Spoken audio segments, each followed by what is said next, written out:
අපි සියලු දෙවියන්ට ආරාධනා කරමු.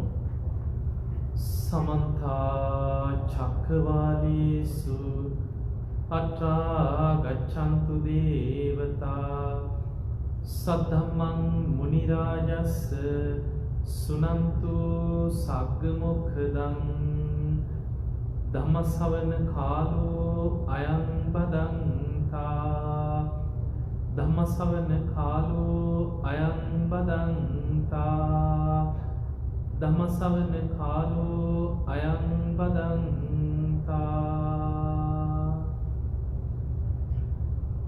නමෝ තස්ස භගවතු වරහතු සම්මා සම්බුද්දස්ස නමෝ තස්ස භගවතු වරහතු සම්මා සම්බුද්දස්ස නමෝ තස්ස භගවතු වරහතු සම්මා සම්බුද්දස්ස සාදු කියන කවුරු ගෞරවනීය හාමුදුරන් වහන්සේගෙන් අවසරයි වාසනාවන්ත පින්වතුනි අද ඔබ හැම දිනෙකම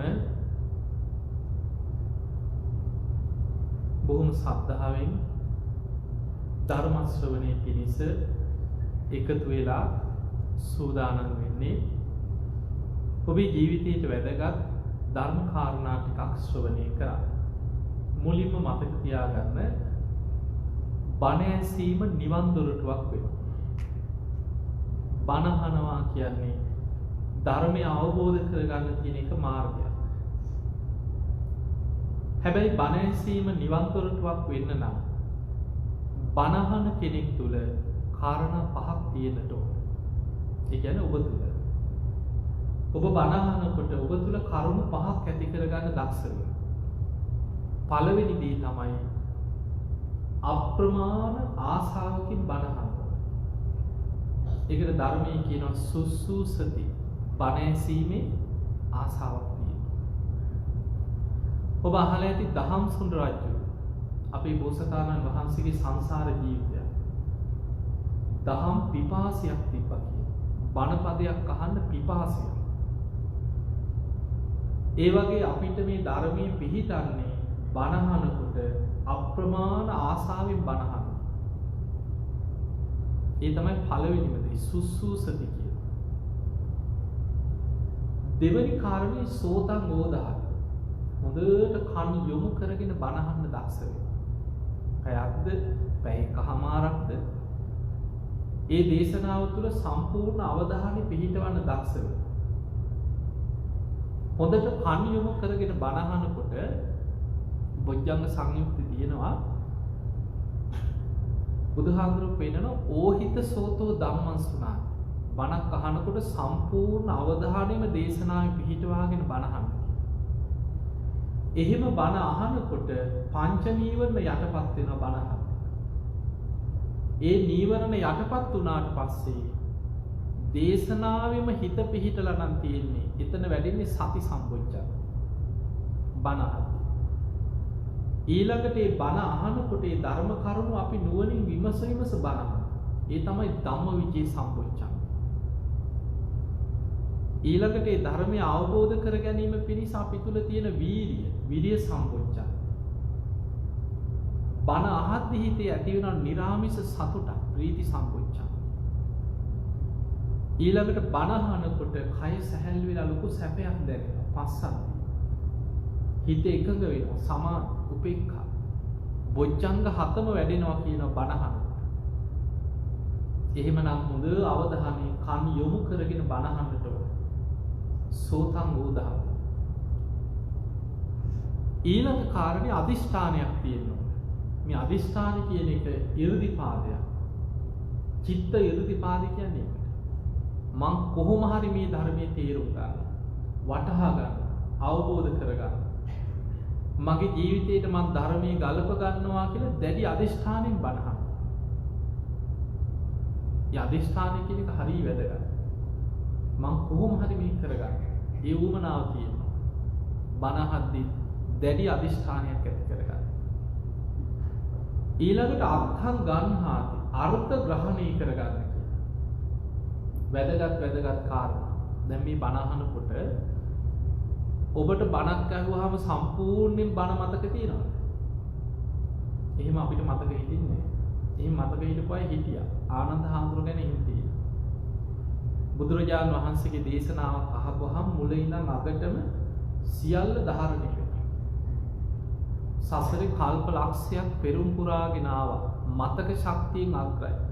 සතිමන්තාන, දුතිමන්තාන කියන යමක් ක්ෂණේ වටහා ගැනීමෙන් අග්‍රයි.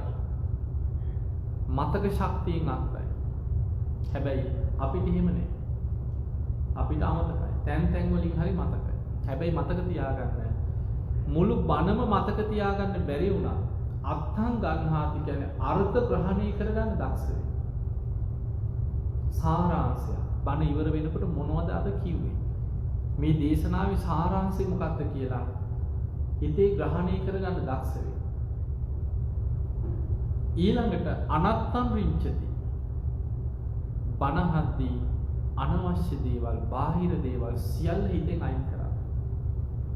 මොකද හිතේ ස්වභාවය මතක තියාගන්න. අපි මේ බණ අහන්න වාඩි වුණාට හිත මෙහි සූදානම් නැහැ එහෙම සම්පූර්ණයෙන් බණ අහන්න. අපේ සසර පුරුදු බලපාන. අපේ සංසාර පුරුද්ද තියෙන්නේ මෙහෙම හිත යොමු කරගෙන දේශනාවෙම බණ අහපු පුරුදු නෙමෙයි අපිට. දූරංගමං ඒකචා.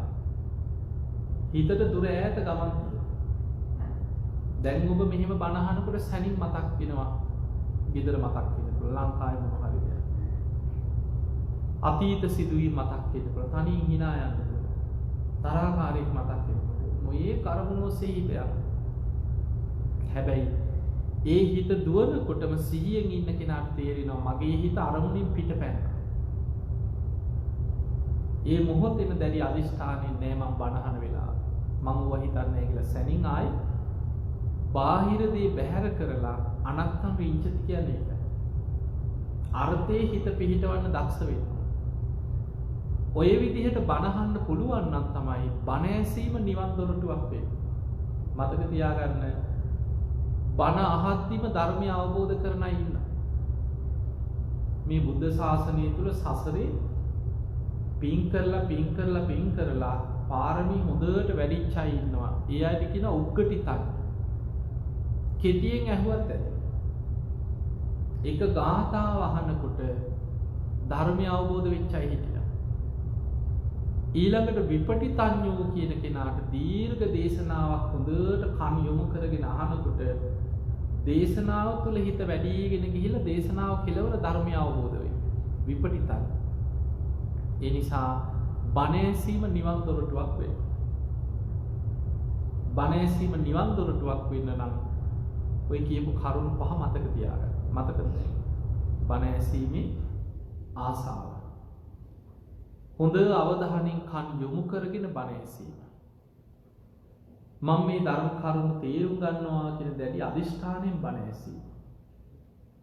අදාළ ධර්ම කාරණා මතක තියාගන්න දක්ෂ වීම. අනවශ්‍ය දේවල් බණ අහනකොට හිතේ බැහැර කිරීම. ওই කරුණු පහ ඇති කරගන්න. ඉතින් අපි ඔබ හැම දිනාටම ආශිර්වාද කරනවා මේ ධර්ම ශ්‍රවණය ඔබට නිවන් දොරටුවක් බවට පත් වේවා කියලා ආශිර්වාද කරනවා. පින්තුනි අපි චුට්ටක් ජීවිතේ ඔබ ගොඩක් අපේ බණ අහලා ඇති අන්තර්ජාලේ තියෙනවා ගොඩාක් දේශන තියෙනවා. ඒ අතර අපි චුට්ටක් බලමු ඔබ ලෝකේ කොහේ හිටියත් ඔබ කැනඩාවේ මේ කැල්ගරි නගරේ ජීවත් වෙනවා. ඔබ ගොඩක් බණ අහලා ඇති. ස්වාමීන් වහන්සේලා ගොඩක් වැඩම කරලා බණ කියලා ඇති. එක එක මට්ටම් වලින් ධර්මයේ පුරුදු කරන අය ඇති. ගොඩක් ගැඹුරින් භාවනා කරන අය ඇති, නිතර බණ අහන අය ඇති, හරියට පින්කම් කරන අය ඇති. ඔය අතරේ අපි මේ ධර්මයේ කොච්චර දැනගෙන හිටියත් ප්‍රායෝගිකව ගලප ගන්න බැරි තැන්වල අපි කොච්චර බණ දැනගෙන හිටියත් අසරණ වෙන්න තැන් තියෙනවා. ඒ නිසා අපි එවැනි අවස්ථාවල කොහොමද හිත ධර්මයේ පිහිට ගන්න කියලා අපි චුට්ටක් බලමු. දවසක් එක මහත්තයෙක් ආවා මාව හම්බෙන්න ඇවිල්ලා කකුල් දෙක අල්ලගෙන අඬලා කිව්වා අනේ හාමුදුරනේ මාව බේර ගන්න කියලා. මම පව්කාරයෙක් නෙමෙයි හාමුදුරනේ. මං ඉතින් ඇහුවා ඇයි කියලා.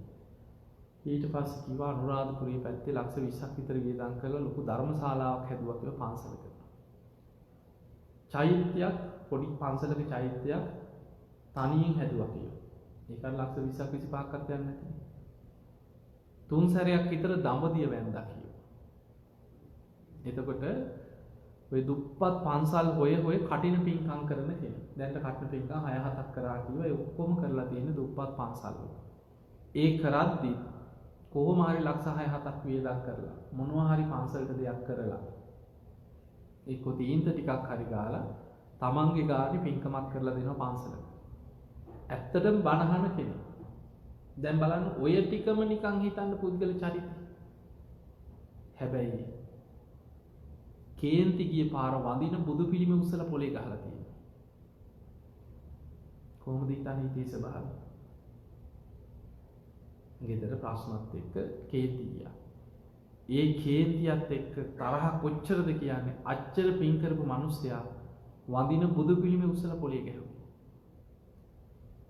ඒ මහත්තයා මට කියන හාමුදුරනේ මට මොනවා වුණාද කියලා මන් දන්නේ නැහැ. අර පිළිමේ කුඩු වෙලා යනකොට කකුල් දෙක පණ නැතුව එහෙම ඇදගෙන වැටුණා.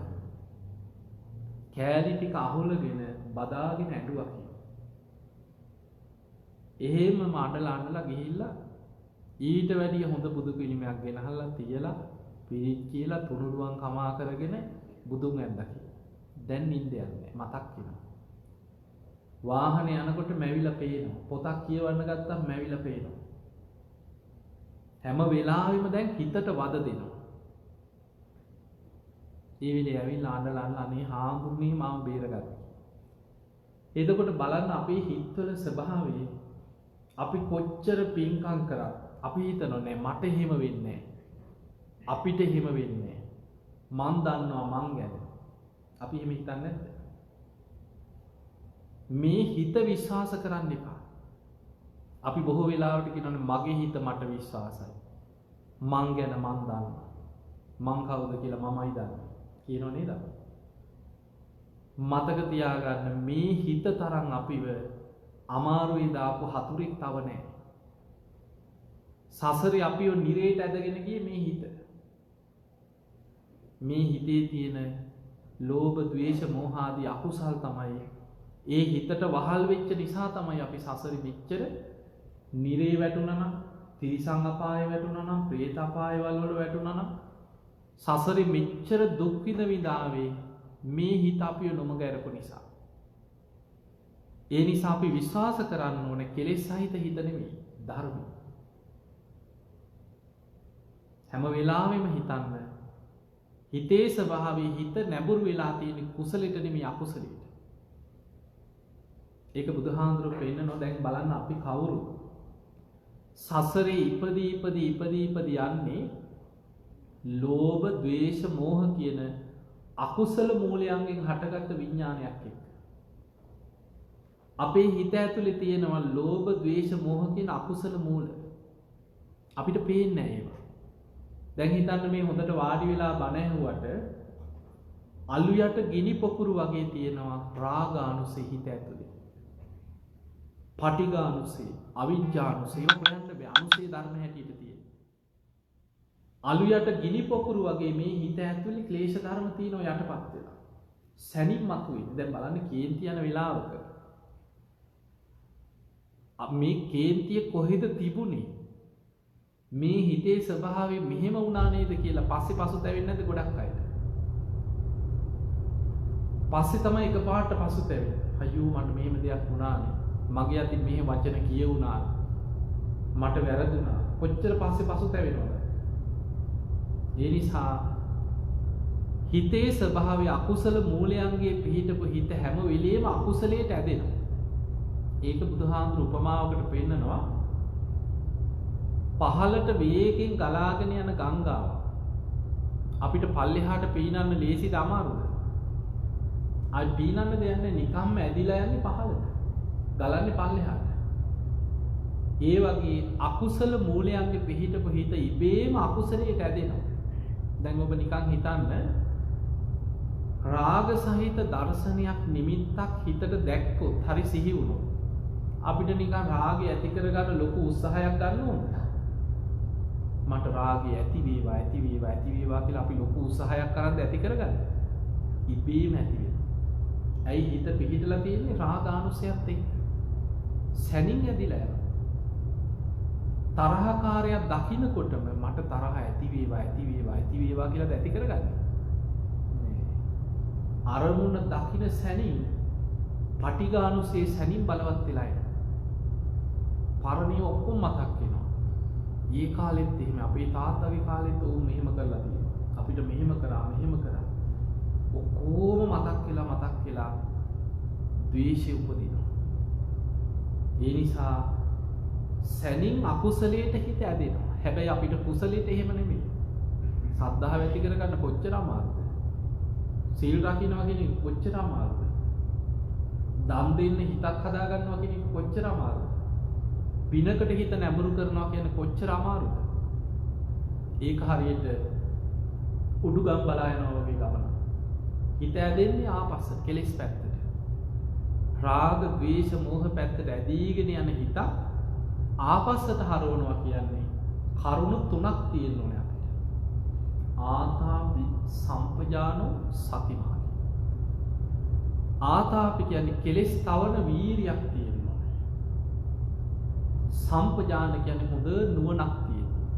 සතිමා කියන්නේ හැම වෙලෙම එළඹ සිටි සිහියක් පවත්ව ගන්න. සතර සතිපට්ඨානෙ සිහිය පිහිටවාගෙන ඉන්න ඕනේ නැත්නම් සැනින් නොම යනවා. ඔය කරුණු තුනෙන් තමයි අකුසලයට වැටෙන හිත කුසලයට හරවන්නේ. ලේසි නෑ. ඒ නිසා ධර්මයේ දියුණු කරගන්නවා කියන්නේ ලේසි දෙයක් නෙමෙයි. මේ ලෝකේ බණහන දැන් අපි ගත්තාම ගොඩක් අපි කැමති පින්කම් කරන්න. පින්කම් කරන්න ඕනේ. පින අපිට අවශ්‍යයි. හැබැයි අපි ගත්තාම අපිට මේ බණ භාවනාව පැත්තට ප්‍රායෝගික පැත්තට අපිට එහෙම හිත නැඹුරු කරගන්න අමාරුයි ගොඩක් දුරට. දැන් නිකන් මම ඔබට පොඩ්ඩක් මොකද මම ඔය ලංකාවේ හැම පැත්තක්ම කරන නිසා අපේ මිනිස්සුන්ගේ නැඹුරුව නිකන් ඔබට මම පොඩ්ඩක් තේරුම් කරන්න. දැන් මම ඔය ලොකු සෑ වන්දනාවක් කරන ඔබ ගොඩක් දැකලා ඇති පින්කම්. අපි ඊරුවන්නලි සෑ ලංකාවේ පූජනීය තැන්වල විශාල සෑ වන්දනාවක් කරනවා. ඊළඟට මම විශාල චෛත්‍යයක් හදනවා බක්කුල සෑය කියලා. අපි ධාතුන් වහන්සේලා චෛත්‍ය තැන්පත් කරන මිනිස්සුන්ට වන්දනා කරන්න අවස්ථා ගානක් දුන්නා. පුදුම සෙනඟ ලක්ෂ ගණන් මිනිස්සු.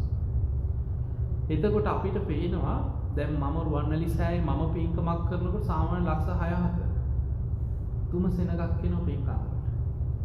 ධාතුන් වහන්සේලා මිනිස්සුන්ට වන්දනා කරන් දුන්නා දවස් ගණන් පොලි කිලෝමීටර් ගණන් පොලි. එතකොට දැන් මගේම මමම කරන සෑ වන්දනාවක ඇවිල්ලා සාදු කියලා මල් ටිකක් පූජා කරලා පින්කමක් කරන්න ලක්ෂ ගාණක් වෙනවා. මම ලංකාව පුරා බණ කිය සාමාන්‍ය කොළඹින් එළියට ගියාම බණ අහන්න 1000 2000 ඉන්න තැන් තියෙනවා. මමම දවසේ භාවනා වැඩසටහන් කරනවා. භාවනා වැඩසටහන් දෙන්නේ 500ක් 600ක්. මමම දවස් 2-3 රිට්‍රීට් වැඩසටහන් කරලා තියෙනවා නේවාසික සම්පූර්ණ භාවනා වැඩසටහන. ඒකට 100ක් හොයා ගන්න බෑ. එතකොට බලන්න සාදු කියන්න පින්කමකට චෛත්‍යයකට මල් ටිකක් පූජා කරා බුදුරැස් පේනවා හරි මොකක් හරි කතාවක් කියෝ ලක්ෂ ගාණක් වෙන ඇවිල්ලා සාදු කීකේ බලාගෙන ඉන්නවා. ඒ අතරින් බණක් අහලා ජීවිතේ හදා ගන්න ඕන කියලා හිතන පිරිස තවත් අඩු වෙනවා. දවසක් භාවනා කරන්න ඉන්න කිව්වොත් මගේම බණ අහලා ඒකට තවත් අඩුයි. දවසක් දෙකක් එක දිගට නීවාසික භාවනා කරනවා කිව්වොත් එතනිනුත් පෙරිලා ඉතාලම චුට්ටයි වෙනවා. එතකොට අපිට පේනවා ගොඩාක් අපේ මනස නැඹුරු මේ ධර්මයේ හරය අල්ලන්න නෙමෙයි.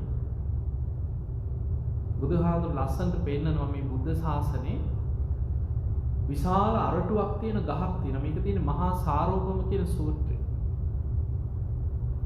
ඒ ඔක්කොම මුළු ගහම ශාසනයට උපමා කරනවා. එතකොට පිරිසක් ඇවිල්ලා ගහේ කොළ ටිකයි මල් ටිකයි අරගෙන අපි වැඩේ කරගත්තා. අපි වටිනාම දේ ගත්තා කියලා. ඒකත් ගහේම දේවල් තමයි. ඒ වගේ අපි දානයක් දීලා මල් ටිකක් පූජා කරලා සාදු කියලා පෙරහැරට ගිහිල්ලා අපි ශාසනය වැඩක් කරගත්තා කියලා හිතාගෙන යනවා. ඒකත් පිනක් තමයි. තව කොටසක් ඇවිල්ලා ගහේ පොත්ත එලේ අරගෙන යනවා අපි වැඩේ කරගත්තා කියලා. ඒකත් ශාසනයටයි. ඒ වගේ තව කෙනෙක් සීල් රකින්න. යම් කිසි ගුණයක් රැකලා හිතනවා ඔය මත අපි කාටවත් කරදරයක් කරන්නේ නැහැ. ඒ නිසා අපි කාටවත් කරදරයක් නොකර අපි ජීවත් වෙනවා. ඔය මතය කියලා හිතනවා. තව කෙනෙක් අර ඔක්කොමත් එක්ක ගහේ වටිනාම දේ අරටුවම අල්ලගන්නවා. ඒ වගේ තමයි අපි භාවනාවකට නැඹුරු වෙලා අපේ ජීවිතේ ධර්මාවබෝධයට උත්සාහ කරනවා කියන්නේ. අන්න අපි හරියට අරටුවම ඇල්ලුවා කියන්නේ. ඒ නිසා මතක තියාගන්න පින්කම් කරන්නත් ඕනේ. දන් දෙන්නත් ඕනේ. මල් පූජා කරනකොට බුදුන් වඳිනකොට අපිට ලොකු ශ්‍රද්ධාවක් ඇති වෙනවා ශාස්ත්‍රඥ වහන්සේට. ඒවත් කරන්න. බණ අහන්න ඕනේ නිතර. බණ අහනකොට තමයි ධර්මාවබෝධයට හිතක් නැඹුරු වෙන්නේ. හැබැයි ඒ සියල්ලෙන් අපිව අරගෙන යන ධර්මයේ තියෙන වටිනාම දේ අරටුව තමයි භාවනා පැත්ත. එතනින් තමයි හිත හදාගන්න ජීවිතේ සකස් කරගන්න. අඩුම ගානේ දවසේ පැය භාගයක්වත් භාවනාවකට හිතක් පුරුදු කරගන්න. ඔබට ඒක කරන්න පුළුවන්. ලංකාවේ ඉන්නවට වඩා කරන්න පුළුවන්. පුරුදු වෙන්න.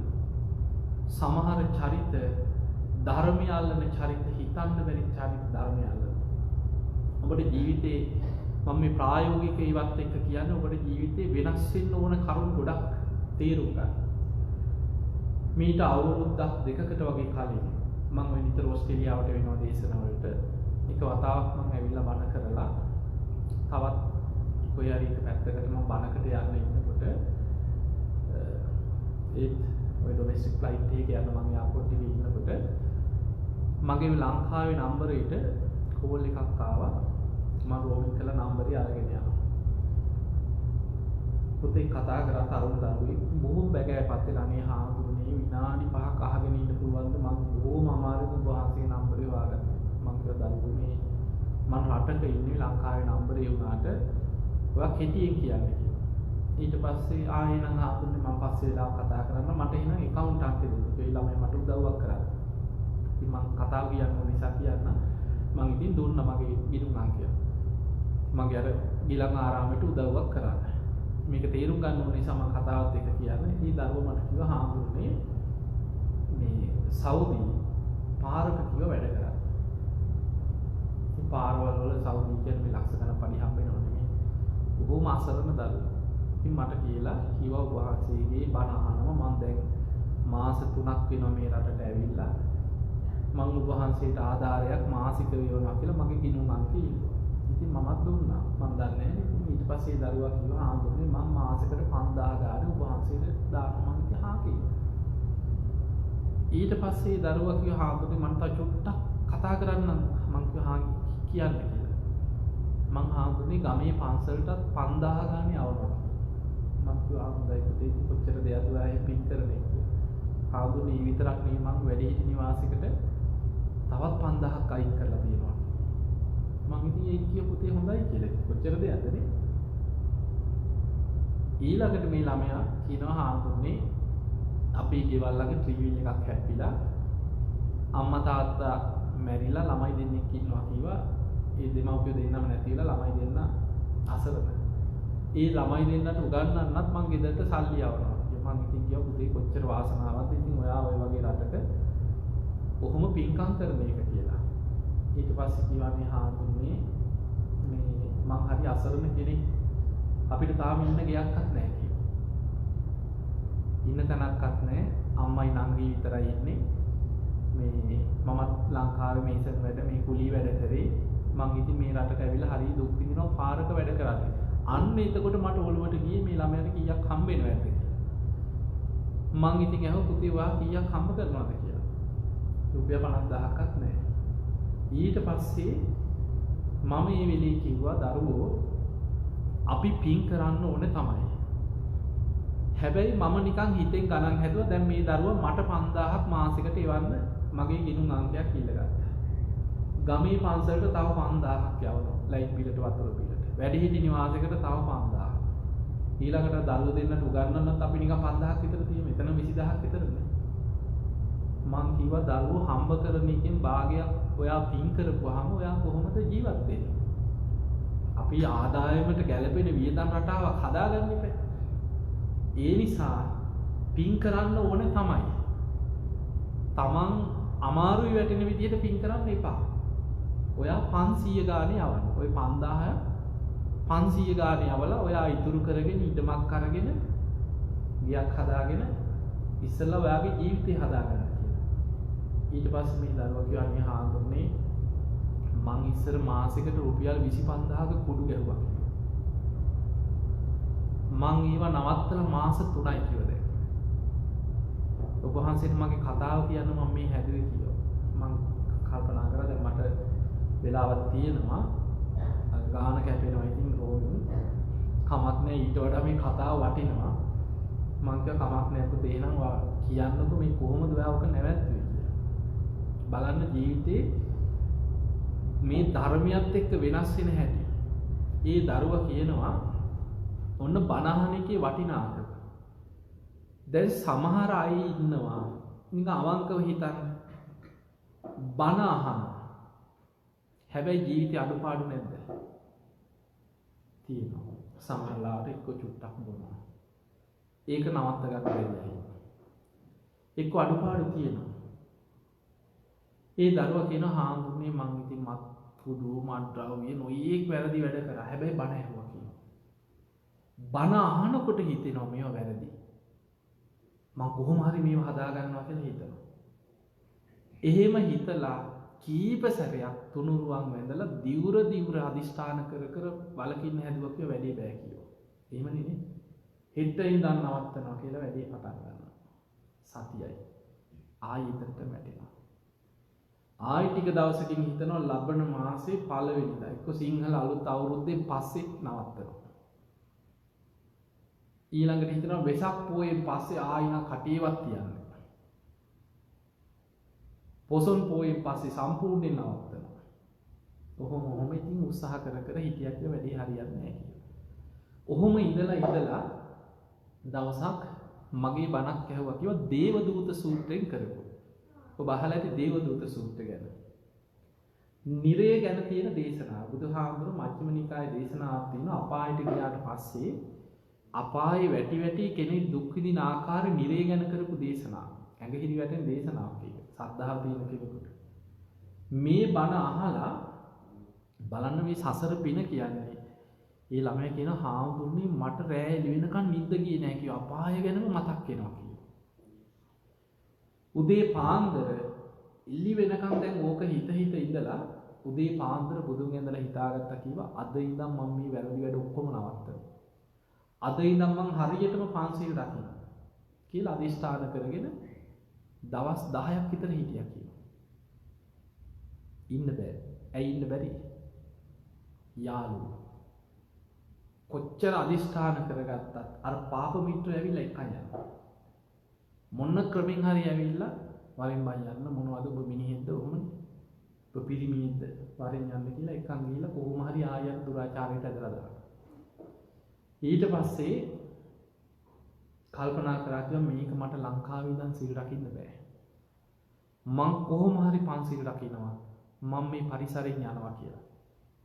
ඊට පස්සේ ඒජන්සි එකට ගිහිල්ලා කියනවා මාව කොහේ හරි රටකට යවන්න කියලා. උගත්කමක් නැහැ, ඉගෙනගෙනත් නැහැ, මොකවත් දන්නේ නැහැ. ඔය කුලි වැඩක් විතරයි කරන්නේ. මේසන් වැඩ ටිකක් දන්නවා. ඊට පස්සේ පාරවල් වල වැඩ කරන්න කොහොම හරි අර කම්කරු වැඩකට දාලා සෞදියට ඇරියා. ඒකත් වැටුනේ එපාම කරපු රටකට. මැද පෙරදිග වුණත් යන්තම් බණක් අහන්න පුළුවන් රටවල් තියෙනවා. ඒ ළමයා කියනවා හාමුදුරනේ මම ඒ රටේ ඇවිල්ලා පාරක හරි දුක් විඳිනවා කියලා. හැබැයි පාන්දර 3ට නැගිටලා ෆෝන් එකෙන් ඒකත් අනිත් අයට ඇහෙන්නේ නැති වෙන්න. අර ඊයේ ෆෝන් එක කනේ ගහගෙන උදේ පාන්දර බණ දෙකක් අහනවා කියලා හැමදාම. ඊට පස්සේ පාරේ වැඩ කරලා ඇවිල්ලා රැයට බණ දෙකක් අහනවා කියලා. දවසකට බණ 4ක්. ඒ දරුවා කියන හාමුදුරනේ මම මාසෙකට බණ 100කට වැඩි දැන් අහනවා කියලා. මාස 3යි ඒ රටට ඇවිල්ලා සම්පූර්ණ ජීවිතේ වෙනස් වුණා. බණ අහලා. ඒ ළමයා මට කියන හාමුදුරනේ ඉස්සර මම දුක් විඳලා කුලී වැඩ කරලා හම්බ කරන එකෙන් සම්පූර්ණයෙන් කරේ මත් කුඩු මද්ද්‍රව්‍ය. රුපියල් 25000ක ඉස්සර කුඩු ගැහුවා නම් ඇයි හාමුදුරනේ මට දුක් විඳලා හම්බ කරලා ඒ මුදලින්ම පින් කරන්න බැරි කියලා ඇහුවා. මං කිව්වා කමක් නෑ ඔයා කරන්න. හැබැයි ඔයා ඉතුරු කරගෙන කොහොම හරි ඉදමක් එකක් අරගෙන ජීවිතේ හදාගන්න. ඒ ළමයා කිව්වා හාමුදුරනේ මං මේ රටේ අවුරුදු 5ක් ඉන්නවා. ඒ අවුරුදු 5 තුළ කීයක් හරි හම්බ කරලා අම්මටයි නංගිටයි ඒක දීලා මං ලංකාවට ඇවිල්ලා පැවිදි වෙනවා කිව්වා. මං කිව්වා එන්න උදව් කරන්න කියලා. එතකොට හිතන්න මේ තාම මාව ඇස් දෙකට දැකලත් නැහැ. අර රේඩියෝකින් බණ අහලා ඉන්ටර්නෙට් එකෙන් බණ අහලා සම්පූර්ණ ජීවිතේ වෙනස් වෙච්ච හැටි හිතන්න. ওই පැත්තට ගිහිල්ලා කොච්චර දුරාචාරයට වැටිලා ජීවිතේ විනාශම වෙච්ච චරිත නොසිතන වෙලාවක ජීවිතේ වෙනස් වෙනවා. ඒක මේ අපේ ආශ්චර්යයක් නෙමෙයි. ඒක තමයි ධර්මයේ තියෙන ආශ්චර්යය. එක බණ පදේ අහලා ජීවිත වෙනස් කරගත්ත අය ඉන්නවා. මහා දරුණු අපරාධකාරයෝ එක බණ පදේ අහලා දෙව් මිනිසුන්ගේ වන්දනා ලබන රහතන් වහන්සේලා බවට පත් වෙනවා. ඒ නිසා බණ අහන්න. වැරදි ඔක්කොම හදාගෙන බණ අහනවා කියලා හිතුවොත් කවදාවත් වෙන්නේ නැහැ මතක තියාගන්න. අඩුපාඩු තිබ්බදී බණ අහන්න. එහෙම බණ අහගෙන යනකොට යම් වෙලාවක් අපි දන්නේම නැහැ අඩුපාඩු හැදෙනවා. ඒ නිසා දැන් අපි ළඟට නොයෙක් චරිත අරගෙන එන ඔය මත් කුඩු වලට බැහැ වෙච්ච දරුවෝ ගොඩාක් වැරදි වැඩ කරන අය. කවදාවත් මම සමහර අය ඇවිල්ලා හාමුදුරනේ මෙහෙමයි.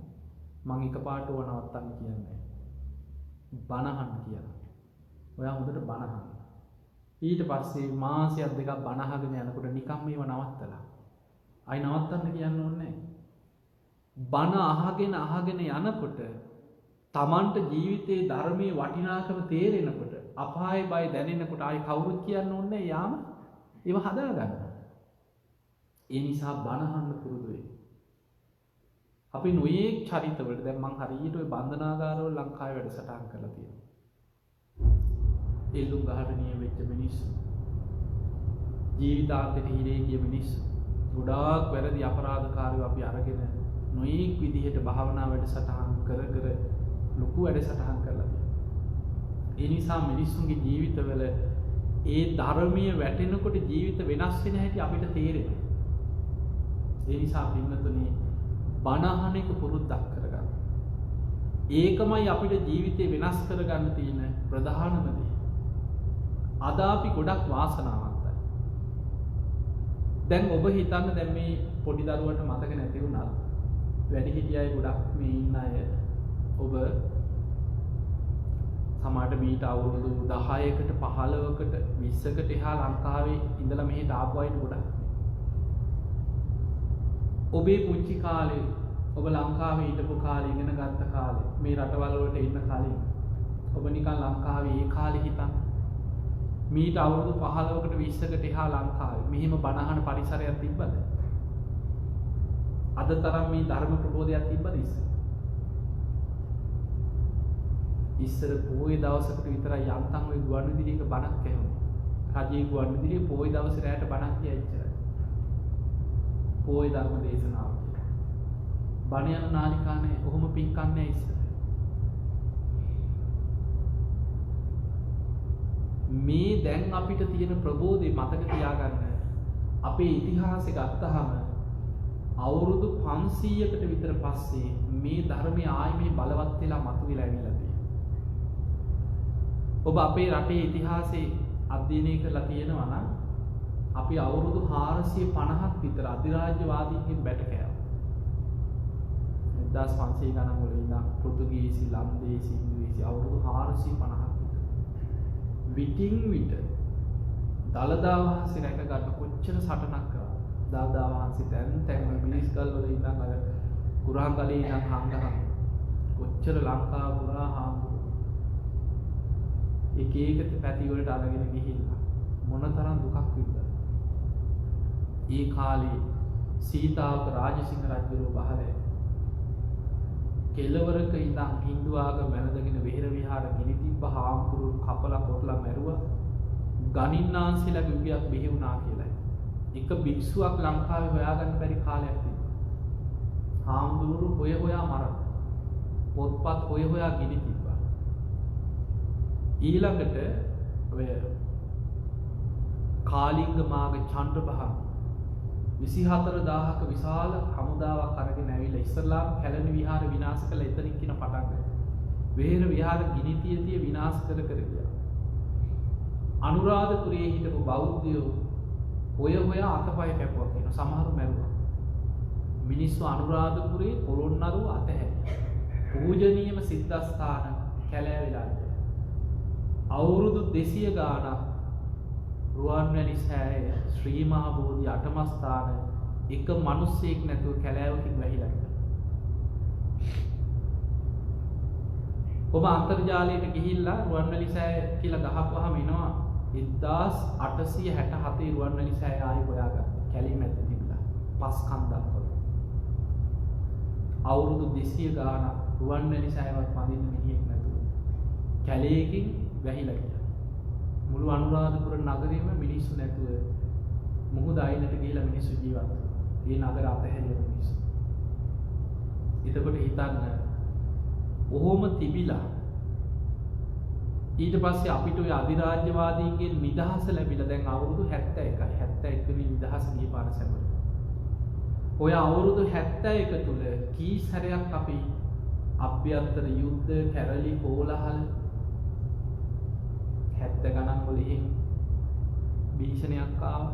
80 ගණන් වල ආයෝ ගුලි කලබලා 89 ආයි කලබලා අවුරුදු 30ක් තිස්සේ තිබ්බ යුද්ධේ ඔය ඔක්කොමත් එක්ක ඔබට මතක ඇති යුද්ධය අවසන් වෙනකොටම 2600 සම්බුද්ධත්ව ජයන්තිය මතක ඇති.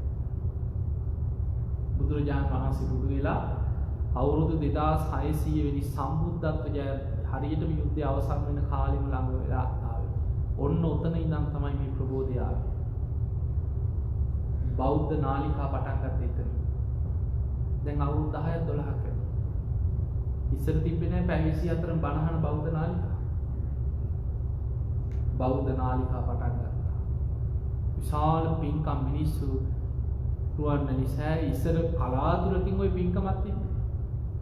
දැන් බලන්නකෝ ලංකාවට ගියාම දවසකට කප්පු කීයක් පලඳනවද කියලා. කොච්චර මිනිස්සු පිරිලා පින්කම්.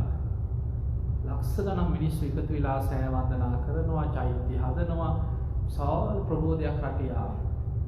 මේ අවුරුදු 10 12 තුල අවුරුදු 500කට විතර පස්සේ විශාල වශයෙන් ධර්මයේ මතුවලා දහම් පොත්පත් ධර්මයේ අලුතෙන් මතුවුණා. ත්‍රිපිටකයේ සරල විදියට පරිවර්තනය වුණා. ඉස්සර පරවන පන්සල් වල ඔය පුස්කොළ පොත් ටිකක් ත්‍රිපිටක පොත් ටිකක් තිබ්බා. ඉස්සර බණ ඇහුවේ කොහොමද? ඔබේ අම්මලා තාත්තලා ආච්චිලා සීයලා බණක් ඇහුවනම් ඒ කල බරණැස් වල බ්‍රහ්මදත්ත රජු වටා කැරකුණේ. මේ සූත්‍ර දේශනා ගොඩක් ගැඹුරු ධර්ම කරුණු මිනිස්සු දන්නේ. අද එහෙම නෙමෙයි. මේ ධර්මයේ 84000ක ධර්මස්කන්ධෙන්න සූත්‍ර දේශනා අද සූත්‍ර පොත් ගෙවල් වල ඉන්නවා. ඒ නිසා ධර්මයේ ඉගෙන ගන්න කෙනෙකුට බණ අහන කෙනෙකුට මේ වර්තමානයේ හොඳට ධර්මයේ මතුවෙච්ච වෙලාවක් මේකේ ප්‍රයෝජනෙ ගන්න. මීට අවුරුදු ගානකට පෙර මිය පරලොව ගිය අපේ අම්මලා තාත්තලාට ආච්චිලා සීලාට මේ පින නැති වුණා. ඒ අය ඔය සාදු කිව්වා නිකම් පින්කමකට ගියා මල් වට්ටියකට අත ගහලා ඇති. හැබැයි ඉතින් හිත හදාගෙන මේ සාදු කියලා සද්ධාව පැත්ත තිබ්බ නිසා සුගතිය හරියන්නේ. සද්ධාව රැකගත්තා නම් මරණ මංචකේ පිනසී කරගෙන අනේ සාදු කියාගෙන පණ ගියා නම් සුගතියක හරියයි. හැබැයි අද අපිට ගොඩක් ගැඹුරු ධර්ම කාරණා අහන්න ලැබෙනවා. භාවනාව ගැන ධර්මයේ ගැන ප්‍රායෝගිකව ධර්මයේ දියුණු කරගන්න අවශ්‍ය ධර්මයේ හොඳට මතුවලා තියෙනවා. මෙන්න මේකෙන් ප්‍රයෝජනයක් ගන්න දක්ෂ වෙන්න. මේ ධර්මය අවබෝධ වෙන්න නම් බාහිරින් කරුණු දෙකක් අපිට එන්න. ඒ තමයි කල්යාණ මිත්‍ර සේවනයයි සද්ධර්ම ශ්‍රවණයයි. කල්යාණ මිත්‍රයන්ගෙන් පිරිසිදු ධර්මය අහන්න ලැබෙන්න. ඒක බාහිරින් ලැබෙන දෙයක්. හැබැයි මතක තියාගන්න ඒක තෝරා ගැනීම තමන්ගේ දෙයක්. ලේසි නෑ. මොකද දැන් බුදුහාඳුරු පිරිනිවන් පාලා අවුරුදු 2500 ගානක් ආයි පොඩි කාලයක් නෙමෙයි. ඒ නිවැරදි ධර්මයේ මතුවෙනකොටම ධර්මයේ ස්වરૂපයෙන් අධර්මියත් මතුවෙනවා. ඒක තමයි ලෝකේ ස්වභාවය. මාර බලවේගي ගොඩක් බලවත්. බුදුරජාණන් වහන්සේ දේශනා කරනවා මහණෙනි රත්තරන් විතරක් නම් තියෙන්නේ. කවදාවත් රත්තරන් වලට අභියෝගයක් නෑ. ඔබ හිතන්න දිලිසෙන සියල්ල රත්තරන්ම නම්. කහ පාටට දිලිසෙනවා නම් අන්න ඒක රත්තරන්ම තමයි. හැබැයි රත්තරන් වගේ ව්‍යාජ දේවල් මේක තියෙන්නේ සද්ධර්ම ප්‍රතිරූපක කියන සූත්‍රය. අනාගතේ රත්තරන් වගේ ව්‍යාජ ලෝහ වර්ග මිනිස්සු හොයා ගන්නවා. එතකොට හරි රත්තරන් අඳුන ගන්න බැරි කෙනා මේක රත්තරන් මේක රත්තරන් මේක රත්තරන් නෙන්නම් කියලා රත්තරන් කියලා රත්තරන් නොවන දේවල් වලට අහු වෙනවා. ඒ වගේ තමයි කියන ධර්මයේ ස්වરૂපෙම අධර්මයේ මතුවෙනවා. හොයන්න බෑ. ධර්මයේ වගේම. හැබැයි අධර්ම. රත්තරන් වගේම තියෙන ව්‍යාජ වර්ග තියෙනවා. ඒ නිසා ඒක ලෝකෙ එන්න වැඩි වෙනවා. ධර්මයේ ස්වરૂපෙම මතුවෙනවා. හැබැයි ඒක තෝරගන්නත් දහම් දැනුම තියෙනවා.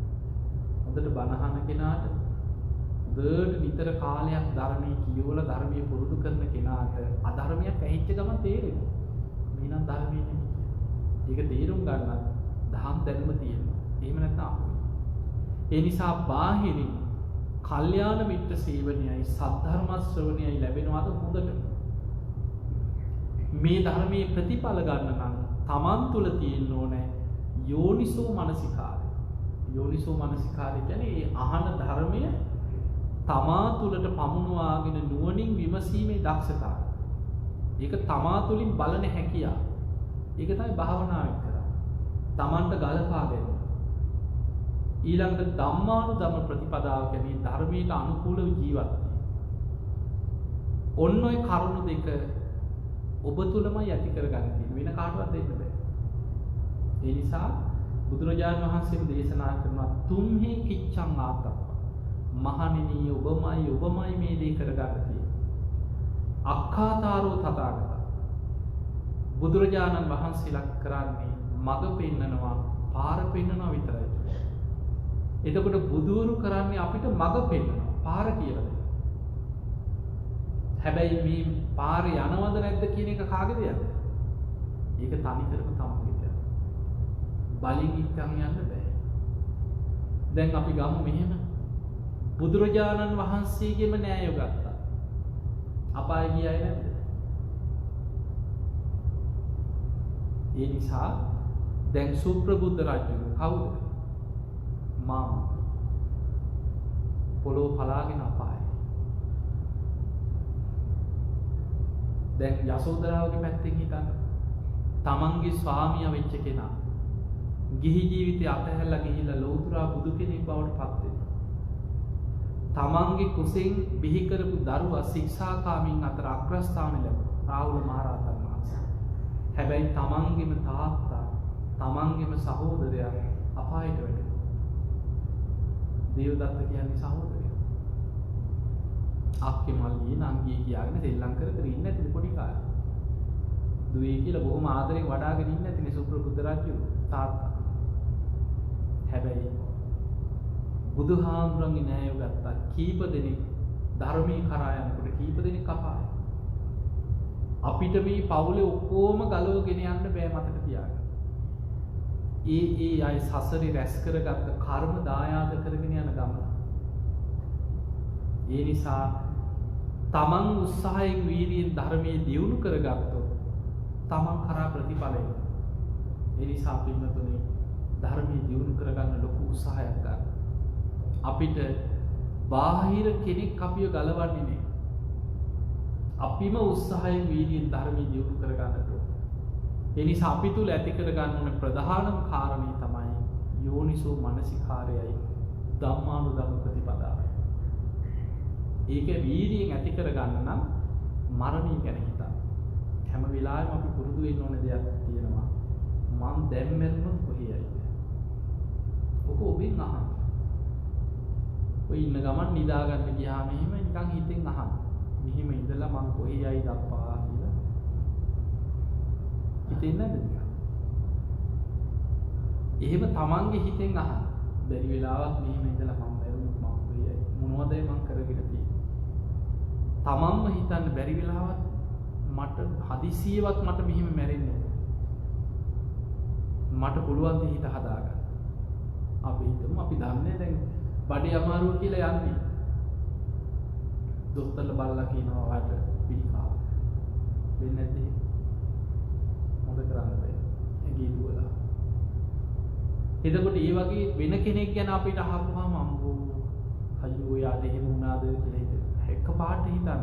බැරි වෙලාවක් මට මං ගැන එහෙම දෙයක් අහන්න ලැබුණා. මට පුළුවන් ද හිත හදාගන්න. සමහර අය අපි ළඟට එනවා අර ජිම් ගිහිල්ලා හොඳට ඇඟපත හදාගත්ත චරිත. නිකන් එනකොට බොහොම සිංහ වගේ නිකන් අපිට අපේ පොඩි උන් වගේ ඉකි ගහනවා නේ ආඳුරුනි මට මැරෙන්න බෑ ආඳුරුනි මට ළමයි දෙන්නෙක් ඉන්නවා මට මෙහෙම ලෙඩක් තියෙනවා නේ ආඳුරුනි මේමයි මාව බේර ගන්න. ඇඟ හදාගත්තට හිත හදාගෙන නැත්නම් අන්ත අසරණයි. සමහර අය ඉන්නවා හිත හදාගත්ත අය අපිට අපිටත් පුදුම. අපි ළඟට ඇවිල්ලා ධර්මයේ කියනකොට සමහර චරිතේ කම්ම කෙනෙක් මහරගම පිළිකාරෝහලේ ඒ අම්ම නැති වුණා. ඒ අම්මා අන්තිමට ඒ ළමයින්ට කියලා කොහොම හරි ගලිගමේ හාමුදුරුවෝ ළඟට මාව පණ යන්න කලින් අරගෙන ඵලයල්ලා කිව්වා. ඊට පස්සේ ඉතින් කොහොමත් ඊ අම්මා අමාරුයි දොස්තරලා කියලා කමන්නේ එකයි යන මොන දෙයක් කැමති දෙයක් දෙන්නේ. ඊට පස්සේ අරගෙන ගෙනාවේ තේලයි බෝතලෙකුත් අතින් අල්ලගෙන ඉතින් මටත් ගේනකොට ඇට සැකිල්ලක් වගේ. මට දැක ගමන් බය හිතුණා.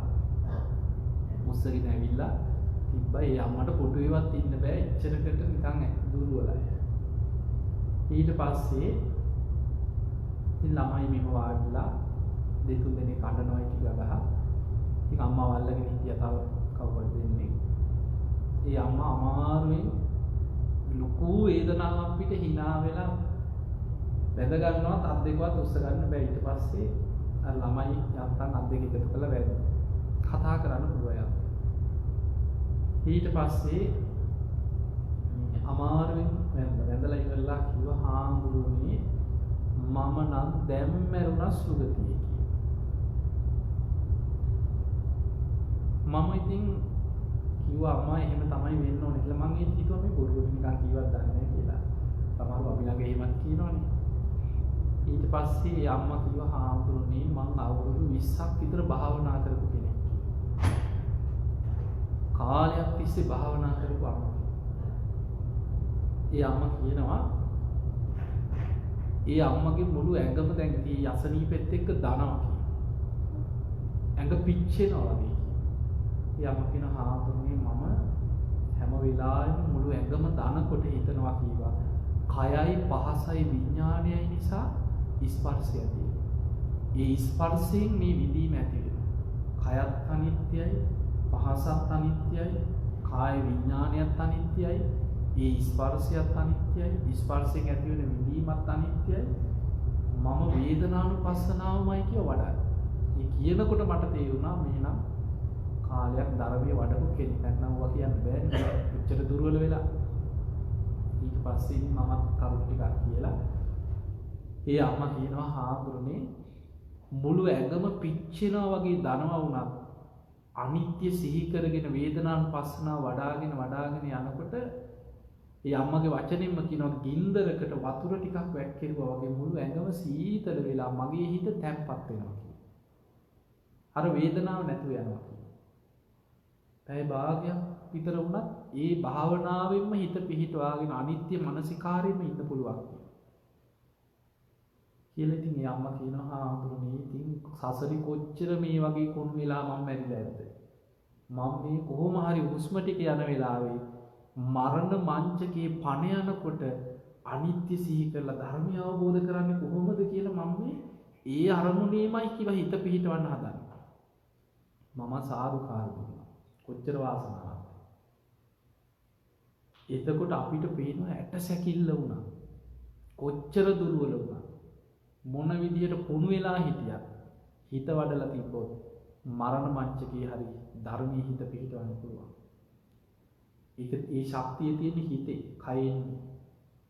මොන විදියට ඇඟ හදාගෙන හිටියත් කොච්චර මොන තරම් කෑම බීම විටමින් වර්ග මොනවා අරගෙන ඇඟ හදාගෙන තිබුණත් හිත හදලා නැත්නම් මරණ මංචකේ අත්අසරණයි.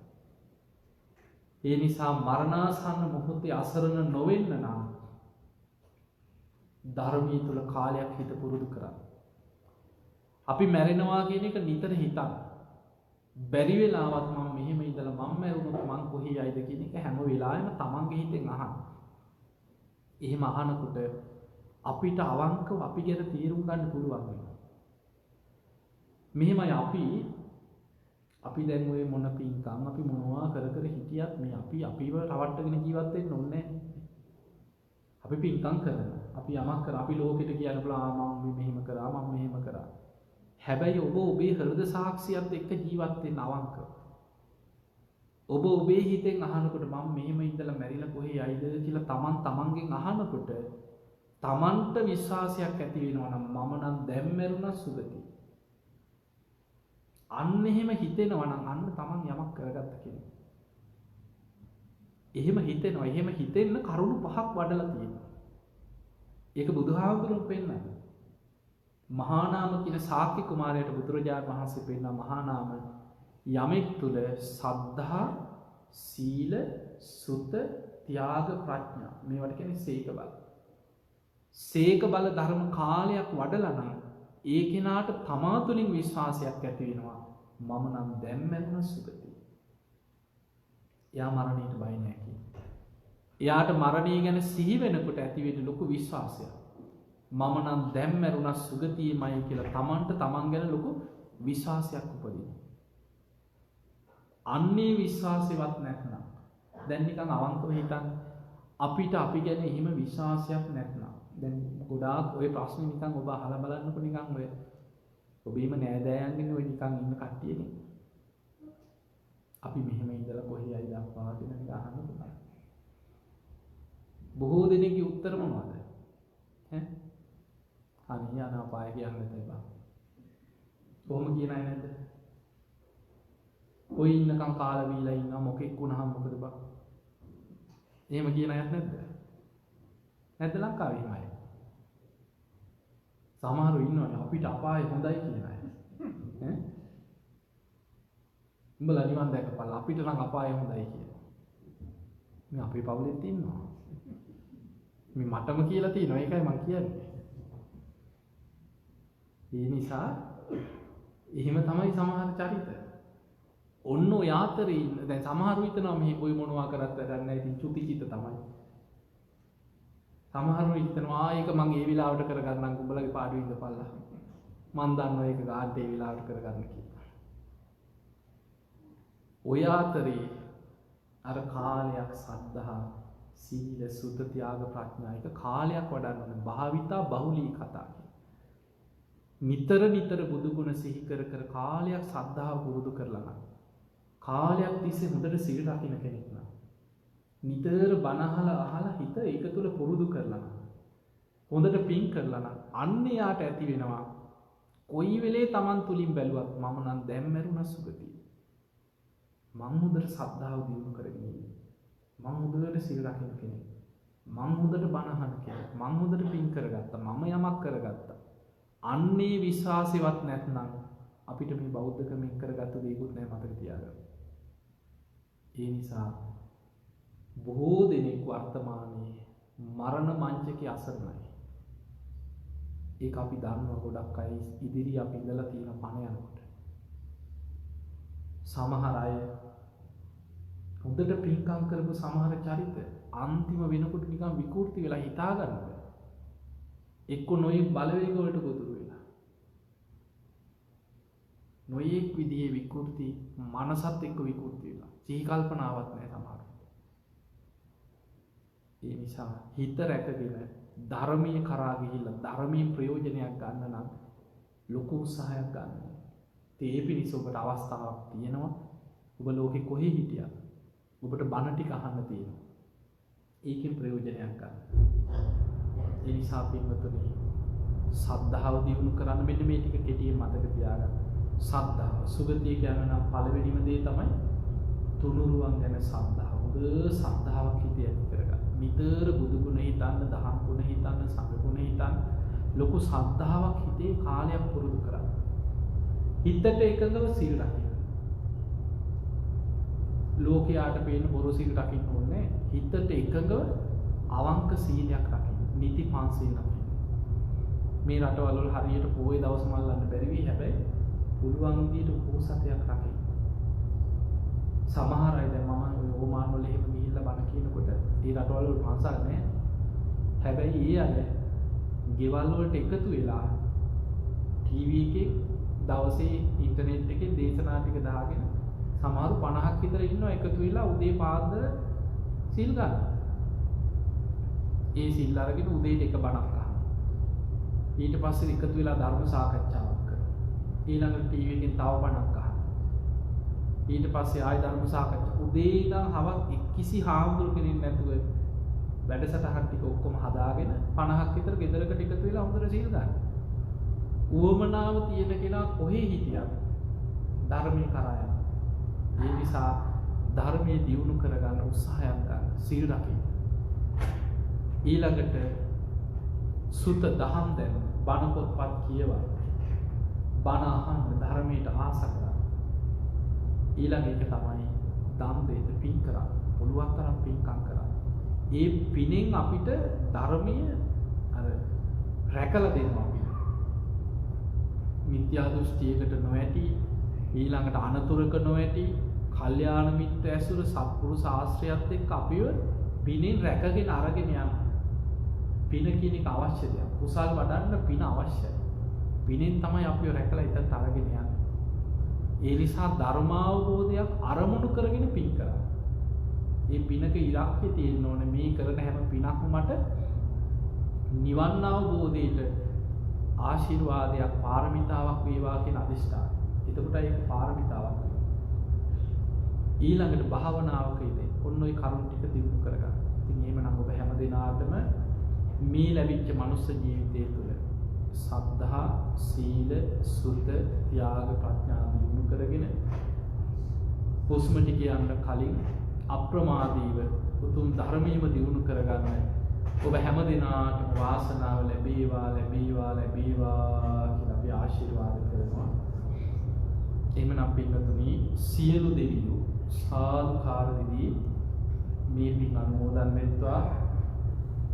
දෙවියන්ගේ දිව්‍ය අසීසුරු වර්ධනය කරගෙන සියලු දෙවියෝ උතුම් නිවනටමපත් වේවා කියලා සාදු දෙවියන් පින්නේ. ඒ වගේම අද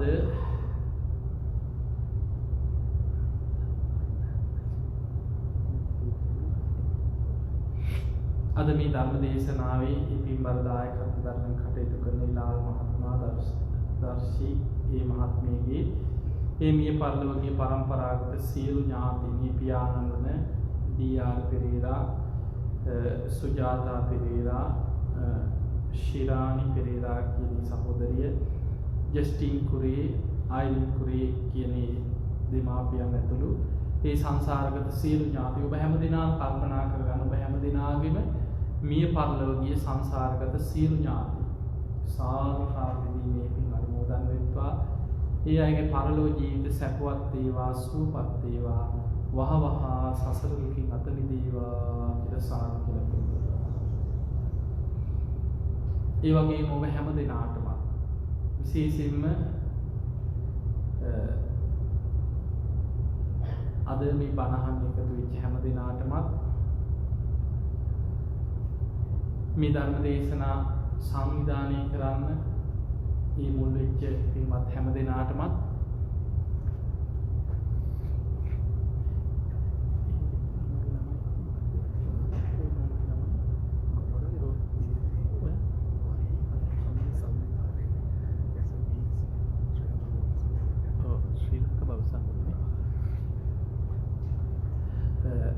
ඒ දිනිති මහත්මිය ඒ වගේ මේ මහි මහත්මයා ශ්‍රී ලංකා බෞද්ධ සංගමය ඉතින් ඒ එකතු වෙලා විහාරස්ථානයේ මේ පින්වතුන් එකතු කරගෙන ඒ වගේම ඔබ මේ පළාතේ මේ කැලදිරිවල ඉන්න පින්වත් පිරිස එකතු කරගෙන අද මේ ධර්ම දේශනාව සංවිධානය කරන්නේ හැම ආකාරයෙන්ම උදව් උපකාර කරපු සහයෝගී හැම දෙනාටම ඊට උදව් උපකාර කරපු හැම දෙනාටම හිතත් බණක් තියෙනවා අනිත් තමයි යනවට ආවොත් ඒ නිසා හිත ධර්ම දේශනාවටත් එන්න